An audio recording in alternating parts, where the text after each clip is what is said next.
COVID-19 has created a situation that's stressful for everyone, including the elderly. It's disrupting their normal life and in some cases causing them to be anxious and worried. Dr. Jo-Anne Clarke, a geriatrician in Greater Sudbury, joins me now to talk about seniors and how they're coping amid the COVID-19 pandemic. Hello, Dr. Clarke. Hello, Sasha. Thanks for having me. First off, how serious is the coronavirus in the older adult population? So coronavirus, unfortunately, is quite serious in the older adult population. While not more infectious necessarily in this population, there are certain characteristics about a person in their later years that makes them more predisposed to more severe outcomes.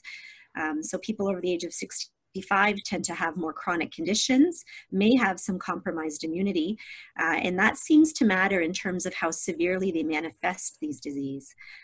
For example, 82% of COVID-related deaths have been in congregate care settings, and this tends to disproportionately be older adults. And this is a combination of not only the factors that make them more vulnerable, such as compromised immunity and medical conditions, but the fact they're living in congregate care settings that puts them more at risk of catching it once it's in the facility.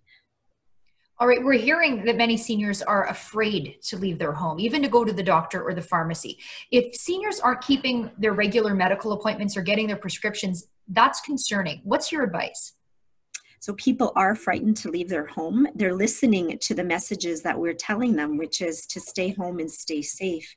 But unfortunately, in many cases, that's resulting in people not wanting to reach out to their doctors, canceling their home care, and maybe not taking care of their chronic conditions.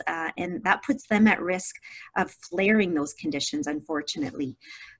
The other thing is many of these people have trouble with vision or hearing or memory, and some may not have access to technology.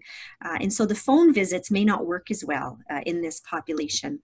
So we're encouraging people to reach out to their family doctors. There is not only the immediate harm from COVID, but also the harm that will happen from neglecting our chronic conditions and destabilize them, unfortunately. So I'm telling people to reach out to help manage their conditions. All family physicians, for the most part, are open or doing some sort of virtual visits.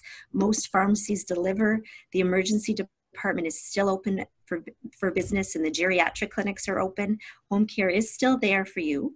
And so we don't want people to wait for what might be a small issue to become a much bigger problem. So don't worry if you think it's a small problem, do reach out. It's much better to address these issues before it becomes unmanageable.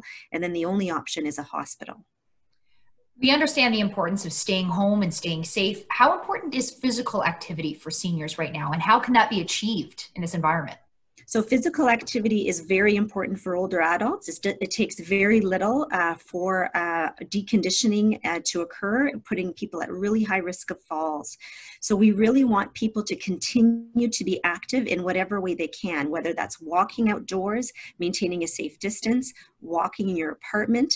There are many websites actually that are devoted to making sure people can have activities, videos, resource sheets for people with dementia, people with frailty, people who are housebound.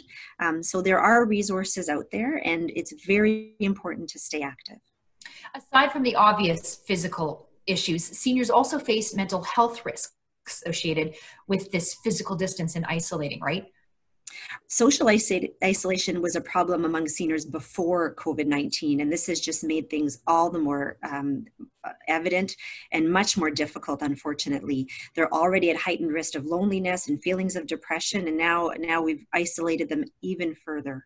So we're giving advice to people that you can avoid social isolation even with or without technology. We're asking people to call their friends and family and even schedule regular calls, book an appointment twice a day with a friend or a family member. Try to get outside once a day, or sit on the porch, or sit by an open window. Try to be creative. Revisit your old hobbies, whether that's knitting or sewing, a stamp collection, painting, singing, baking. Listening to music can be helpful. Reading your books. And again, trying to look at really scheduling in that physical activity. There are a lot of mental health resources out there. The Canadian Coalition for Seniors Mental Health has online resources such as activities to do, but also mental health support lines. And I've tried to encourage families to really reach out. People, my patients, the people that I look after, they never want to be a burden. So they won't tend to ask. So you may want to be concrete with your offers. Say, call one of your neighbors or call your family member. I'm going to the bakery tomorrow. What can I get you? I'm going to the hardware store. What can I get you? So not only offering or sending letters to say, whenever you need anything, reach out, but when you do it, you reach out as well. And that goes a long way. All right. Thanks, Dr. Clarke, for the information and for your time today.